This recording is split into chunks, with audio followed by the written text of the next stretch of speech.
दोस्तों आज हम लेकर आए एक बहुत ही बेहतरीन थ्रिलर स्टोरी जिसके हर मोड़ पर आपको कुछ भयंकर ही देखने को मिलेगा। तो चलिए शुरू करते हैं बिना किसी देरी के। कहानी की शुरुआत होती है जंगल में हम किसी लड़की को भागते हुए देखते हैं जिसको देखकर ऐसा लग रहा है कि वो बहुत ही ज्यादा डरी हुई है। पर एक मिनट, ये क्या उसके पीठ पर जख्म भी है? शायद कोई है जो उसके पीछे पड़ा है, उसे मारना चाहता है। पर कौन है वो और वो इस लड़की से क्या चाहता है? वो यहाँ से सुनसान जंगल में अकेले क्या कर रही है? ये सब जानने के लिए चलते हैं 2 दिन पहले, जहाँ से ये सब शुरू हुआ था। मैक्सिको का कॉलेज जहाँ पर आर्चरी मैच हो रहा है, जिसमें हम लॉरेन और एमिली को देखते हैं जो काफ़ी अच्छी दोस्त हैं। दोनों ही आर्चरी में काफ़ी अच्छी भी हैं, इसीलिए जब एमिली ज़्यादा पॉइंट स्कोर नहीं कर पाती तो लॉरेन उसकी जगह ले लेती है और सारे 10 पॉइंट कवर कर लेती है, जिससे कि उनकी टीम वो मैच जीत जाती है। इसीलिए वो दोनों बहुत ज़्यादा खुश होते और इसी खुशी में वो दोनों साथ में ही घर में स्टे करते हैं, खाते पीते एंजॉय करते हैं। पर इतने में गेट पर सैम आ जाता है, एमिली का बॉयफ्रेंड, जो उसे कहीं चलने को कह रहा था पर वो जाने से इनकार कर देती है, जिससे कि वो उसे ज़बरदस्ती करने लगता, जो देखकर उसे बहुत ज़्यादा गुस्सा आता और वो उसे वहीं मारना शुरू कर देती और इतना मारती है कि उसे हॉस्पिटल ले जाने की नौबत आ जाती। इस चक्कर में उसके घर वाले लॉरेन पर केस कर देते, मतलब उल्टा हो गया। तो उसे अपनी मॉम के साथ कोर्ट जाना पड़ता है, जहाँ पर बिना देखी वो एक पेपर पर साइन कर देती है, जो कि उनकी बहुत बड़ी भूल थी, क्योंकि उस पेपर में लिखा था कि लॉरेन उसका खून करना चाहती है और इसकी वो कई दिन से प्लानिंग कर रही है। असल में एक तरह का कन्फेशन पेपर था। इसके बारे में जब लॉरेन को पता चलता है तो वो अपनी गवाही देने के लिए जिद करती है, पर जज उसकी बात नहीं सुनता और उल्टा उसे ही सुना देते, क्योंकि जब कन्फेस कर लिया है तो उनका टाइम क्यों वेस्ट करना ये लोग, और इसीलिए अब उसे जेल भेज दिया जाता है। वेल, इसीलिए कहा जाता है कि बिना किसी पेपर को देखे साइन मत करिए। अब ये जेल शहर से काफ़ी दूर है और इसमें सिर्फ लड़कियां ही मौजूद होती हैं जिन्होंने बड़े बड़े गुनाह किए हैं। उन्हीं में से एक सेल में उसको रखा जाता है। पहनने को बदबूदार कपड़े दिए जाते हैं जो कि लॉरेन को बिल्कुल भी पसंद नहीं आते, लेकिन क्या करे, उसको पहनना ही पड़ता है। एक दिन उसको जेलर अपनी केबिन में बुलाता है और बताता है कि उसने उसके बारे में काफ़ी सुना है कि वो आर्चरी काफ़ी अच्छी चलाती है, इसीलिए मैं तुम्हें एक्स्ट्रा टाइम देता हूँ ताकि तुम और प्रैक्टिस कर सको, लेकिन फिर तुम्हें गोल्ड लाना होगा और मेरी जेल का नाम रोशन करना होगा। लॉरेन को काफ़ी अजीब लगता है ये बात, क्योंकि कोई जेलर इतना दयालु कैसे हो सकता है। वो ज़रूर उससे कुछ चाहता है, पर अभी तो वो उसे वही करना होगा जो वो करवाएगा। इसीलिए अगले दिन हम देखते हैं कि उस जेल में जितनी भी लड़कियां थी सभी से हार्ड ट्रेनिंग करवाई जाती है, जितनी उनकी क्षमता है उससे 2 गुना ज़्यादा काम करवाया जाता है। इस बीच हम जेलर और लॉरेन को देखते हैं जो अलग कहीं कोने में खड़ी वहाँ एकदम ही शांति है। जेलर उसको एम करके शूट करने को कहता है, लेकिन लॉरेन अपना निशाना चूक जाती है, क्योंकि अभी वो इस हाल में नहीं है कहीं पर भी अपना फोकस कर सके। पर जेलर उसको सही एम करके दिखाता और बोलता है कि तुम्हें सीखना होगा तभी तुम आगे बढ़ोगे। लॉरेन में सर हिलाकर हाँ में जवाब देती और वापस सेल में आ जाती। पर अभी उसके दिमाग में बस यही सवाल चल रहा है कि आखिर उस दिन कोर्ट में एमिली गवाही देने के लिए क्यों नहीं आई। उसे तो सच पता ही था। अब एक दिन जब वो और दूसरी लड़की जेलर के केबिन में सफाई कर रहे होते हैं तो उस दौरान लॉरेन नोटिस करती है कि पूरे जेल में बस एक ही फ़ोन है जो काम कर रहा है। वो रॉबर्ट का लैंडलाइन है जो कि वो बस खुद ही इस्तेमाल करता है। इसीलिए वो मौका देखकर उस लड़की से कहती है कि वो रॉबर्ट का ध्यान भटकाए और उसी का फ़ायदा उठाकर वो उस फ़ोन का इस्तेमाल करती है। जल्दी से एमिली के पास कॉल लगाती है जो कि वो उठा लेती है। इधर से लॉरेन का पहला सवाल था कि वो उस दिन कोर्ट में क्यों नहीं आई, तो वो बस इतना ही बोलती है कि वो लोग मुझे आने नहीं दे रहे थे। मैं अब सैम के साथ हूँ क्योंकि मैंने उसे बहुत हर्ट किया है उस दिन की वजह से। ये सब सुनकर लॉरेन को यकीन ही नहीं हो रहा था कि ऐसा कैसे हो सकता है। वो तो उसकी इतनी अच्छी दोस्त थी, ज़रूर कोई बात है या फिर कोई तो है जो ये सब करवा रहा है।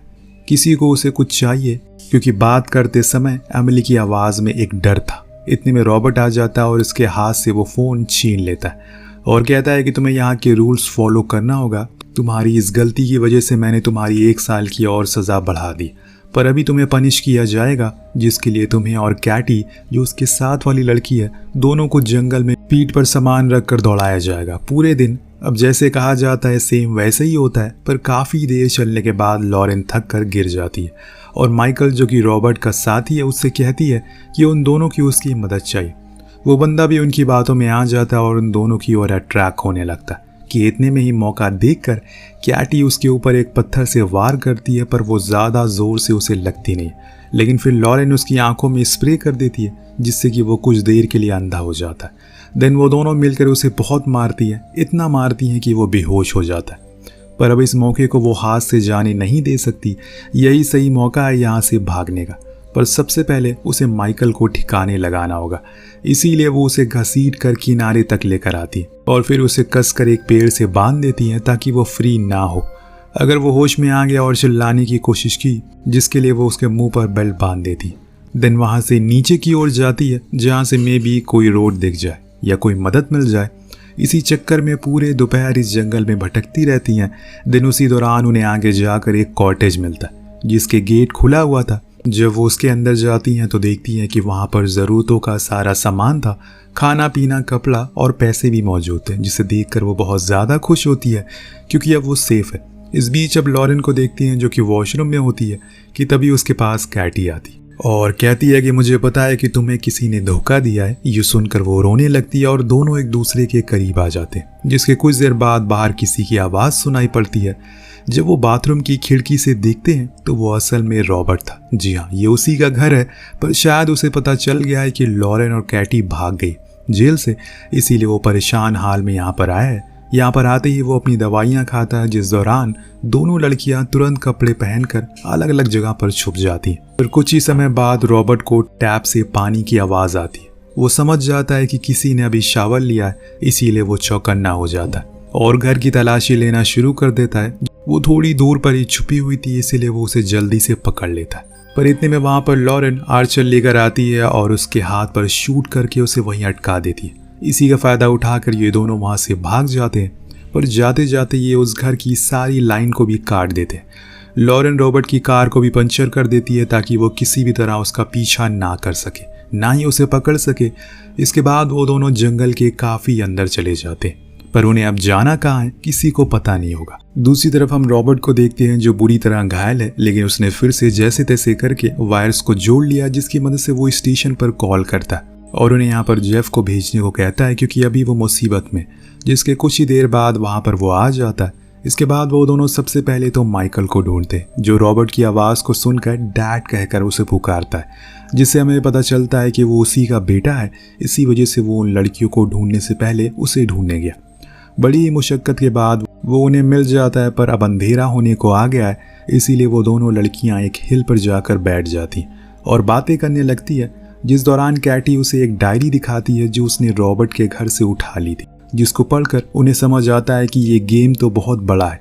दरअसल दोस्तों, जिस जज ने लॉरेन को सज़ा सुनाई थी, वो रॉबर्ट के पास ऐसी ही लड़कियां भेजा करता था जिन्हें किसी ने धोखा दिया हो या फिर वो किसी मेंटल ट्रॉमा से गुजर रही हो, ताकि वो उनका फ़ायदा उठा सके और कोई परेशानी भी ना हो। उसने बहुत ही लड़कियों के साथ ऐसा किया है जिनके नाम उस डायरी में लिखे हुए थे एज ए मेमोरी के तौर पर, क्योंकि उनमें से कोई भी जिंदा नहीं है। जब ये बात उस जज को पता लगती है तो वो रॉबर्ट को कॉल करके बहुत सुनाता है कि तुम्हारे पास से कैसे 2 लड़कियां फरार हो गई, क्या तुम सो रहे थे? पर वो क्या ही बताएगा, क्योंकि ये सब तो उसके बेटी की वजह से हुआ है। इसीलिए वो उसे बहुत सुनाता और बेल्ट ही बेल्ट मारता है। लेकिन अब उसे किसी भी तरह से उन दोनों को रोकना है, क्योंकि अगर वो शहर चली गई तो जज और इसकी दोनों की पोल खुल जाएगी। खैर, वो दोनों वहाँ बैठकर अपनी ज़िंदगी के बारे में बातें कर रही होती हैं, कैसे वो यहाँ तक पहुँची। कैटी बताती है कि उसकी मॉम का बॉयफ्रेंड उसे बहुत तंग किया करता था, हैरेस करता था उसके स्कूल डेज में, इसीलिए उसने एक दिन इरिटेट होकर उसकी कार की ब्रेक वायर डैमेज कर दी, जिससे कि जब उसे लेकर गया तो उसका एक्सीडेंट हो गया। पर उसकी किस्मत अच्छी थी, वो बच गया। और जब मैंने ये सब किया तो कैमरे में रिकॉर्ड हो गया, जिसकी सज़ा अभी ये काट रही है। पर यह जुर्म इतना बड़ा नहीं था, लेकिन उस जज ने मेरी एक नहीं सुनी और मैं तो एक विक्टिम ही थी। ऐसे में सेम चीज़ लॉरेन के साथ भी हुई थी, वो भी तो विक्टिम ही थी, लेकिन उसकी किसी ने नहीं सुनी। यहाँ लाकर उसे पटक दिया गया, क्योंकि असल में इसके पीछे तो इतना बड़ा गेम चल रहा है। अब ये ठान लेती हैं कि जैसे उनके साथ हुआ वो इस सच को दुनिया को बता कर रहेंगी। सुबह हम देखते हैं कि ये दोनों लड़कियां वहाँ से भागकर नीचे की ओर आ जाती हैं, जहाँ पर अपने आगे के प्लान को डिस्कस करने लगती हैं। लेकिन दोस्तों, इतने में उनके ऊपर हमला होता है, जो किसी और ने नहीं बल्कि वही दोनों बाप और बेटों ने किया था, जो उसे कहते हैं कि हमें वो डायरी दे दो, जिसके बाद तुम्हें जहाँ जाना है तुम जा सकती हो। लेकिन लॉरेन मानने वाली नहीं थी, इतनी आसानी से तो नहीं। वो उसे नहीं देगी, इसीलिए वो अपने आर्चर से उस पर हमला करके वहाँ से भाग जाती है। यहाँ कैटी भी दूसरी दिशा की ओर भागने लगती है और दोनों ही अलग हो जाते हैं। पर एक समय आता है जब लॉरेन के आगे खाई थी, अब वो आगे नहीं जा सकती और उसके पीछे माइकल आ जाता है, जिसके पास एक इलेक्ट्रिक बंदूक होती और उसे एम करते हुए वो उसे धमकाता है कि हमें वो डायरी दे दो, बस बाकी जहाँ भी जाओ। लेकिन लॉरेन उसे अपनी बातों में फंसाना शुरू कर देती है। उसके डैड की जो असलियत है वो उसके सामने बताने लगती है, मैनिपुलेट करती है उसे, जिससे वो थोड़े हद तक हो भी जाता है। पर आखिर उसे अपना मकसद याद आ जाता है, जिसके बाद वो उसे चुप रहने को बोलता है और वो इलेक्ट्रिक बंदूक और उसके ऊपर फायर कर देता है, जिससे कि लॉरेन शॉक से तड़पने लगती है। उसकी चीखने की आवाज़ कैटी सुन लेती है। उसे पता चल जाता है कि वो मुसीबत में है, क्योंकि माइकल उस पर बेल्ट से वार कर रहा था। वो रुकता ही नहीं। इधर जब कैटी उसकी ओर जाने लगती है तो रॉबर्ट उसे फाइनली पकड़ लेता है और घसीट कर अपनी कार में बैठा देता है। वहीं दूसरी ओर लॉरेन भी अब दर्द से परेशान होकर उसको वो डायरी देने को राजी हो जाती है। पर दोस्तों इतनी आसानी से तो नहीं। जैसे ही माइकल अपना हाथ आगे बढ़ाता है वो उसको खाई में नीचे धक्का दे देती है, जिससे कि सीधा नीचे गिरकर उसकी वही मौत हो जाती है। जब रॉबर्ट अपनी बेटी के गिरने की आवाज़ को सुनता है तो फौरन उसके पास जाकर उसे देखता है, लेकिन तब तक वो मारा जा चुका था। ये सब छुपकर लॉरेन देख रही थी और इसीलिए समय रहते ही वो तुरंत जाकर कैटी को कार से बाहर निकाल लेती है और ले जाने लगती है। पर अभी ये कहानी यहाँ ख़त्म नहीं हुई। रॉबर्ट जिंदा है और वो लॉरेन के हाथों पर सीधा एरो चलाता है, जिससे कि वो वहीं अटक जाती है। अब तो उसका एक हाथ भी काम नहीं करता। उधर कैटी भागना शुरू करती है, पर रॉबर्ट उसके भी पैरों में एरो मारता है और फिर उसे घसीट कर ले जाने लगती है। यहाँ लॉरेन के सामने उसकी दोस्त मरने वाली है, उसे कुछ करना ही होगा, इसीलिए वो सैरो को खींच कर निकालती है अपने हाथों से और उसी जख्मी हाथों से रॉबर्ट पर निशाना लगाती है। पर उसके हाथ घायल होता है, जिस कारण रॉबर्ट कहता है कि तुम निशाना नहीं लगा सकती, पहले खुद को तो संभालो।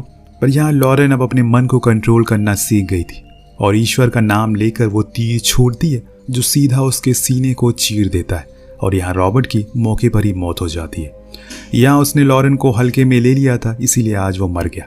तो दोस्तों, अगर आपने अपने दिमाग में कोई सही दृढ़ निश्चय ले लिया है तो आपको जल्दी कोई हरा नहीं सकता। हमें बस अपने माइंड को कंट्रोल करने की ज़रूरत है। वेल, कुछ इस तरह से वो दोनों उस जेल से फ्री हो जाती हैं। पर कहानी के आखिर में हमें बताया जाता है साल 2011 में ऐसे 2 जज को पकड़ा गया जिन्होंने $2.6 मिलियन लिए और वो ऐसे ही जवान लड़कियों को ऐसे आउटस्कर्ट जेल में भेज दिया करता था। पर उनके साथ बहुत गलत होता था, जिसमें आए दिन लड़कियां खुदकुशी कर लेती थी। पर आज भी ये अमेरिका में होता है और बड़ी ही तादाद में होता है, जिसमें हज़ारों प्रिजनर्स को ये चीज़ झेलनी पड़ती है। वेल, आपको ये कहानी कैसी लगी नीचे कमेंट करके ज़रूर बताइएगा। मिलते हैं अगली वीडियो में। Thank you so much watching. Peace out.